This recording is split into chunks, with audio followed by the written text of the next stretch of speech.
থেকে তো আমি একা পাচ্ছি না, তাহলে কিভাবে কথা বলবো আমি ওর সাথে? এখানে ওকে সবাই ঘিরে আছে, কিন্তু যেভাবেই হোক আমাকে ওর কাছে পৌঁছতেই হবে, কথা বলতেই হবে। কিন্তু কি করে সম্ভব হবে সেটা?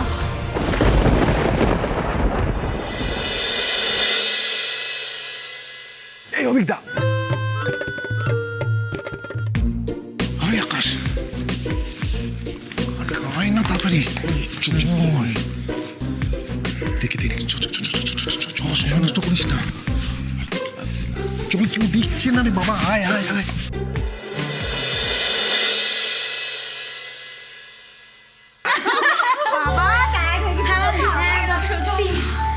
শান্তি তিস্তা ঝিলি, তোরা সুন্দর যে নাচলি না। তুমি কম ভালো নাচো কি? 5 বছর পরে বাবা নতুন। তবে বৌদি, আমি কিন্তু তোমাকে খুব মিস করেছি। দেখো, তুমি বাড়িতে আসতে না আসতেই বাড়িটা আবার আগের মতো হয়ে গেছে। কত হাসি খুশি, ব্রাইটনেস ভরে গেছে একদম।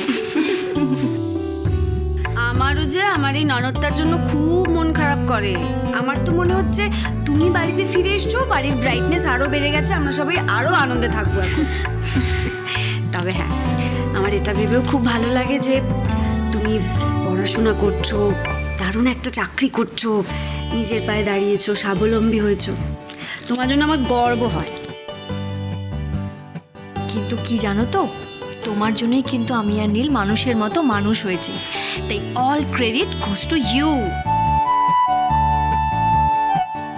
তুমি আমাদের মায়ের মতো ঠিক ভুল বুঝতে শিখিয়েছো, ফ্যামিলি ভ্যালুস কি বুঝতে শিখিয়েছো। ব্যাস, হয়েছে। এবার আমি একটা কথা বলতে চাই। এবার কিন্তু আমাদের স্যান্ডির বিয়ের পালা। না, স্যান্ডি যতদিন নিজে না চাইবে ততদিন আমরা কিন্তু ওকে বিয়ের জন্য জোর করব না। আমি চাই ও আরো ভালো কাজ করুক, আরো প্রতিষ্ঠিত হোক। থ্যাংক ইউ সো মাচ বৌদি। প্রত্যেকটা মেয়েরই উচিত আগে নিজের পায়ে দাঁড়ানো, তারপর বাকি সবকিছুর কথা ভাবা। মেয়েটা বড্ড ভালো, আমি চাই না আমার মতো ওর জীবনটাও নষ্ট হয়ে যাক। ওকে আমাকে বাঁচাতেই হবে। ও মা, একি রে, তোরা কেউ এখনো শুতে যাসনি? ইরা, কাল সকালে তো জল সইতে যেতে হবে নাকি? চল শুবি চল। আরে পিয়ালি, তুই এত চিন্তা করিস না, সব ঠিকঠাক হয়ে যাবে। আচ্ছা ইরা, লক্ষ্য করেছিস ছেলেগুলো আবার কোথায় চলে গেল রে? আরে ব্যাচেলার্স পার্টির কথা মনে নেই? তখন ওরা ওই নিয়ে প্ল্যানিং করছিল। হ্যাঁ, ঠিক বলেছিস তুই। ওই জন্য তখন আকাশ কি একটা লুকোচ্ছিল আমার থেকে। হ্যাঁ, ও মা, ব্যাচেলার পার্টি? কই স্বতন্ত্র তো বাড়িতে নেই। এই ইরা, আমি না সিনেমাতে দেখেছি এই ব্যাচেলার পার্টিতে না ওই সমস্ত মেয়েরা আসে, নাচ গান করে। হ্যাঁ রে, সেরকম কিছু না তো? স্বতন্ত্র মনে হয় ওখানেই আছে, ওর না কোনো ভরসা নেই কিন্তু। এই শোন পিয়ালি, এত বছর হয়ে গেল আমার দাদা ভাইয়ের সাথে তোর বিয়ে হয়েছে, এতদিন পরেও তোর আমার দাদা ভাইকে ভরসা হলো না? থাম তো, ওকে আবার ভরসা? ও ভরসা হয়নি? তাহলে জান না, আজকে দাদা ভাই হাতছাড়া হয়ে যেতে পারে বলে। কি করবি তুই? দেখবি কি করবো?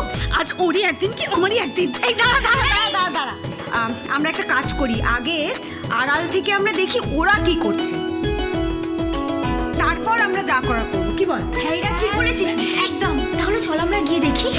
চল। হ্যাঁ, চল। আমাকে তো কাল রাতেই এখান থেকে ডিসচার্জ করে দেবে, তারপর তো আমি ফ্রি, বাড়ি ফিরে যাব। তারপর আমি আর নীল আবার ঘুরতে যেতে পারবো। কত মজা হবে, কত আনন্দ করবো আমরা। নীল নিশ্চয়ই খুব খুশি হবে। ফোনটা ধরো নীল, ফোনটা ধরো।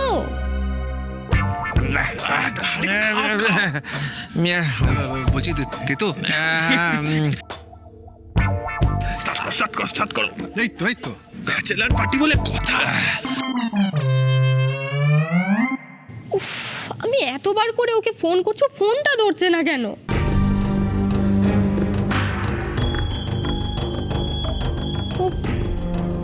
ও আমায় অ্যাভয়েড করতে চাইছে না তো? না না, নীল এরম করতেই পারে না।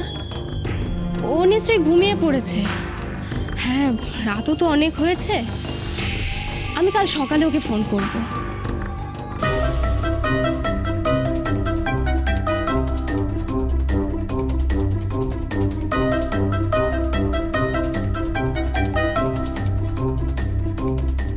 এক কাজ করব, আমি নিজেই কাল ওর কাছে চলে যাব, সারপ্রাইজ দেবো ওকে।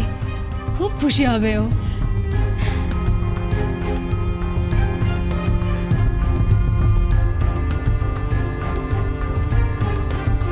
আর আমি নিশ্চিত, জানো তো, তোমার জন্যেও খুব ভালো কিছু অপেক্ষা করে আছে। ও কিন্তু ব্যাচেলার নয়, হ্যাঁ, যতই মজা করুক। কাল ওর বিয়ে হচ্ছে ঠিকই, কিন্তু সেটা অরিজিনাল নয়, বুঝতে পেরেছিস তো? প্রথমবার নয়। থাম তো অভিক, হ্যাঁ বিয়ের আবার অরিজিনাল ফেক কি? হ্যাঁ বিয়েই হয়। ওই যে বোঝো, দেখতে গেলে আমি তো ব্যাচেলারই নই। হ্যাঁ তুমি হলে কি বলতো, আমরা যখন ছোটবেলায় খেলতাম একজন করে থাকতো না, দুধ ভাত। তুমি সেটা দুধ ভাত। হ্যাঁ এইবার কিন্তু অভিক তুমি গাঁটটা খাবে। আরে ইয়ার কি মারছি দাদা, এরকম করছো? ইয়ার কি? হ্যাঁ ওই দেখেছেন কিরে চড়েছে, আর দিস না। একটা কথা মনে পড়ে গিয়ে দারুণ হাসি পাচ্ছে। বলছি না হাসে কথাটা বলো না। আমরাও একটু হাসতে পারি তাই। কথাটা বলিনি? হ্যাঁ বলো। বলিনি কথাটা? না শুধু হাসছো। ও শুধু হাসছে। কথাটা হচ্ছে ও আবার বিয়ে করছে। দেখে দেখে আর দিস না। আমাকে যদি কেউ কোটি টাকা দিত না, তাহলে আমি বিয়ে করতাম না। নাড়া বেলতলায় কবার যায়? ও যাচ্ছে দুবার।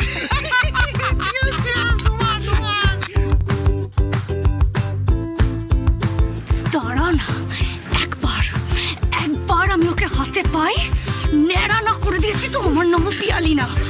দাদা ভাইয়ের সাথে আমি কিন্তু একমত। তখন যে কথাটা দাদাভাই বলছিল, না না আমি দ্বিমত কি? কেন তুমি তো বলছিলে বিয়ের পরে সব আনন্দ চলে যায়, মজা চলে যায়, শুধু একটা জিনিসই থেকে যায়, বউয়ের হুকুম শোনা। ও আমার হুকুম কবে পালন করলো? আস্তে কথা বল। তোরা এত কথা বলিস না, আগে ওদের কথাগুলো শুনতে দে, পরে আমরা সব হিসেব মিটিয়ে নেবো। দাঁড়া, मुद्दा কথা হলো शादी के लड्डू जो खाए वो पछताए, जो ना खाए वो भी पछता है। एग्जैक्टली কি বলি। লাড্ডু ছিল। এখন কলকাতায় পাওয়া যাচ্ছে দাদা ভাই। এই অভিক, আমি কি বলছি বলতো? দেখ বলছিলাম যে এদিকে আয়। বলছি আবার কি বলছি যে উঠতেও হবে। দেখ বিয়ে যখন করেই ফেলেছি তখন হজম তো করতেই হবে, বল? তাহলে অশান্তি ঝগড়াঝাটি। এক্স্যাক্টলি। হজমের ওষুধ খাও। তুই হাসছিস কি রে? তোর জন্য তো পুরো কেসটা খেয়েছি। বুঝলাম। ওই দেখো ব্রো, এখন এসব বলে কি লাভ? কোনো লাভ নেই। করে তো চাই ফেলেছো, আবার একবার না দুবার, মানে করতে চলেছো। ওটাই আবার দেখো। এই গোল! আরে কি গোল? কি গোল? আরে কি গোল? আরে কি বলছে? তোদের জন্য আমার ম্যাচটা মিস হয়ে গেল। তুই এর মধ্যে ম্যাচও দেখছিলিস? হ্যাঁ দেখছিলাম। ব্যাচেলার পার্টিতে কে নিয়েছিল রে? আমি জানি না। এই যে নীল। হ্যাঁ? আরে তুই খেলা দেখবি ব্যাচেলার পার্টি, আর ওরা কারা আয় ভাই, খা আয়। এই শোন না, একটা ভাইটাল ম্যাচ, চল না দেখি। এসো না দাদা ভাই, আমরাও দেখি। চলো সবাই এদিকে আয়। কি খেলা দেখবো? পার্টিটা নষ্ট হয়ে যাবে। কি খেলা দেখবি? দেখ খেলে তো দেখি। এই, ওরা ম্যাচ দেখছে, ওই দেখ। আমি বলছিলাম না, চিন্তার কোনো কারণ নেই, ওরকম কিচ্ছু নেই। পিয়ালি চল আমরা যাই, ওদেরকে ওদের মতন থাকতে দিই। না ইরা, যাস না ওদেরকে ছেড়ে। নিশ্চয়ই কোনো না কোনো ব্যাপার আছে, নাহলে এত লোক চুরি কেন? এক্স্যাক্টলি। তাছাড়া তুই শুনলি না, নিজের কানে তো শুনলি আমাদের নামে কি বলছে। বৌদি থাক না। না না, আমাদের শুনতে হবে ওরা কি বলে। আচ্ছা ঠিক আছে, পরে আমরা হিসেব মিটিয়ে নেবো। এখন চল।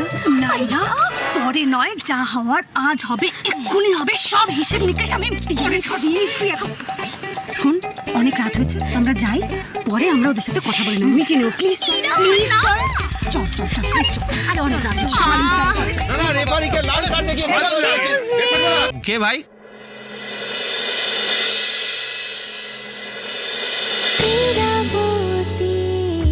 চুপ